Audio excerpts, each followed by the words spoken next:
नमस्कार, मैं हूं संजय शर्मा और आप देख रहे हैं द टॉप इंटरव्यू।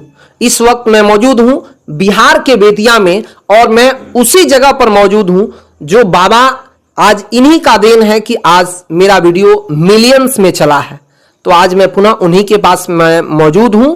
आइए हम इनसे जानने का प्रयास करेंगे कि इस वर्ष का जो नवरात्रि है, जो नवरात्र है वो कब है और नवरात्र में कौन कौन सी पूजा करनी चाहिए, किस देवी देवता की पूजा करनी चाहिए। सबसे पहले आपका स्वागत है। आपका भी बहुत बहुत धन्यवाद और आपके दर्शकों को भी मेरे तरफ से हरिओम, जय श्री राधे, जय माता दी। अच्छा पंडित जी, ये बताइए कि अभी इस वर्ष का जो नवरात्र जो है उसका शुभ मुहूर्त कब है? चैती नवरात्र होता है उसका शुभ मुहूर्त कब है? हाँ, ये चैती नवरात्र सबसे पहले तो ये जाना जाए कि साल में 4 नवरात्रि होता है। कितना? 4 नवरात्रि। और ये जो चैती नवरात्र है ना, जिसे हम लोग बासंतीय नवरात्र के नाम से जानते हैं, तो चैती नवरात्र यानी बासंतीय नवरात्र का शुभारंभ है इस वर्ष 30 मार्च 2025 रोज रविवार के दिन से आरंभ हो रहा है। अच्छा। जी, और 6 अप्रैल 2025 को ये नवमी तिथि के साथ पूर्ण हो रहा है। अच्छा, 7 अप्रैल को दशहरा है, उस दिन नवरात्रि का पारण है। जी जी जी। अच्छा, इसमें पंडित जी कुछ लोग जो है 9 दिन नवरात्रि करते हैं, यानी 9 दिन उपवास करना इसमें जरूरी होता है? देखिए, अगर आपको नवरात्रि करना है तो 9 दिन करिए। बिल्कुल, इसका नाम ही है नवरात्रि। अच्छा जी, 9 दिन ही नवरात्रि करना होता है। जी। अच्छा, इसके पीछे कारण क्या है जो 9 दिन नवरात्रि किया जाता है? 9 दिन नवरात्रि में 9 देवियों की पूजा की जाती है। जैसे कहा गया है कि प्रथमम शैलपुत्रेश, द्वितीय ब्रह्मचारिणे, तृतीय चंद्रघंटे ते, कुष्मांडे ते, चतुर्थकम पंचमम स्कंदमाते ते, षष्ठम कात्यायत जननीति च, सप्तमम कालरात्रि ते, महागौरी ते चाष्टमम, नवमम सिद्धिदात्री च, 9 दुर्गा प्रकीर्तिता। ठीक है, तो 9 दिन में 9 देवियों की उपासना की जाती है, इसलिए इसका नाम नवरात्रि है। और 9 दिन इसका उपवास करना चाहिए, व्रत करना चाहिए, पूजा पाठ करना चाहिए। जी। अच्छा, 9 दिन उपवास करके फिर जो हवन वगैरह होता है उसके पीछे का क्या साइंस है? देखिए, हवन जो होता है ना, हवन क्या है, सबसे पहले हम लोग ये जाने कि हवन क्या है, हवन किसे कहते हैं। हम लोग जो फ्री ऑफ कॉस्ट यानी निःशुल्क जो ऑक्सीजन लेते हैं, जिसे अपने भाषा में हम लोग प्राण वायु के नाम से जानते हैं, तो वातावरण शुद्ध होता है और ऑक्सीजन जो प्राण वायु है वो पवित्र होता है, जिसे हम लोग निःशुल्क ग्रहण करते हैं, जो प्रकृति प्रदत्त चीज है। आप ऑक्सीजन सिलेंडर खरीदने जाइए तो देखिए कितना महंगा मिलता है कि नहीं है।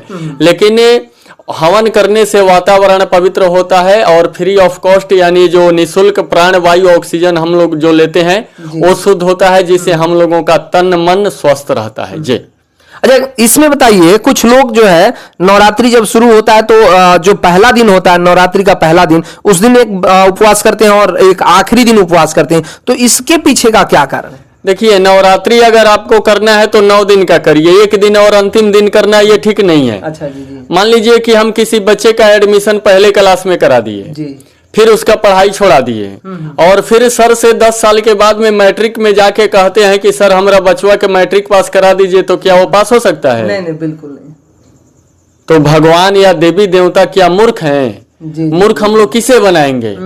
तो इसलिए नवरात्रि एक दिन और अंतिम दिन नहीं करना है। अगर आपको नवरात्रि करना है तो आप 9 दिन करें। देखिए, इसमें सवाल आता है कि बहुत सारे लोग हैं कि आज के जमाने में बिना दवा का जिंदा नहीं रह सकते। जी जी, बिल्कुल ठीक है। 80% लोग तो ऐसे जरूर हैं, दवा पर ही जिंदा हैं, दवा पे ही अपना जीवन यापन कर रहे हैं। ठीक है, तो मैं आपके चैनल टॉप इंटरव्यू के माध्यम से आम जनमानस तक ही संदेश को देना चाहता हूं। अगर आपको नवरात्रि करना है तो ये जरूरी नहीं है कि हम लोग उपवास करके ही नवरात्रि करेंगे। आप शुद्ध सात्विक भोजन करके बिना लहसुन प्याज का सेंधा नमक में भोजन बना के रोटी दाल सब्जी या दूध रोटी सब्जी पा करके ग्रहण करके भी आप नवरात्रि कर सकते हैं। क्योंकि शरीर की रक्षा, धर्म की रक्षा कौन करता है? धर्म की रक्षा हम ही लोग करते हैं, शरीर करता है। और शरीर की रक्षा कौन करता है? अन्न करता है। अन्न को हमारे शास्त्रों में माता का दर्जा दिया गया है। इसका एक मंत्र है अन्नपूर्णे सदापूर्णे शंकर प्राण वल्लभे ज्ञान वैराग्य सिद्ध्यर्थम भिक्षाम देहि च पार्वते माता च पार्वती देवी पिता देवो महेश्वर बांधवा शिव भक्ताश्च स्वदेशो भुवनत्रयम्। तो अन्न को हमारे शास्त्रों में माता का दर्जा दिया गया है। तो माता जो है ना, माता माता होती है जो शरीर की रक्षा करती है। एक माँ जिसके गर्भ से हम लोग जन्म लेते हैं वो माँ है, और एक अन्नपूर्णा माता है जो शरीर की रक्षा करती है। तो इसलिए आप सुपाच्य अन्न शुद्ध सात्विक भोजन ग्रहण करके भी नवरात्रि कर सकते हैं जी। अच्छा, नवरात्रि में कलश स्थापित करना क्या जरूरी होता है? हाँ देखिए, कलश स्थापन, एक कलश की पूजा करने से सभी देवी देवताओं की पूजा हो जाती है। एक कलश पे सारे देवी देवताओं की पूजा हो जाती है, क्योंकि लिखा हुआ है कलशस्य मुखे विष्णु कंठे रुद्र समाश्रित मूले तवस्य स्थितो ब्रह्मा मध्ये मातृगणा स्मृता कुक्षौ तु सागरा सर्वे सप्त द्वीपा वसुंधरा ऋग वेदो यथ यजुर्वेद साम वेदो हथर्मण अंगश्च सहिता सर्वे कलशम तो समाश्रितः। इतने सारे देवी देवताओं का आवाहन एक कलश के ऊपर होता है, इसलिए कलश स्थापन करना आवश्यक होता है जी। जी। अच्छा पंडित जी, जैसे नवरात्रि का जो पहला दिन होता है उस दिन किस देवी का पूजा किया जाता है? पहले दिन शैलपुत्री का पूजा किया जाता है। किनका? शैलपुत्री का पूजा किया जाता है जी।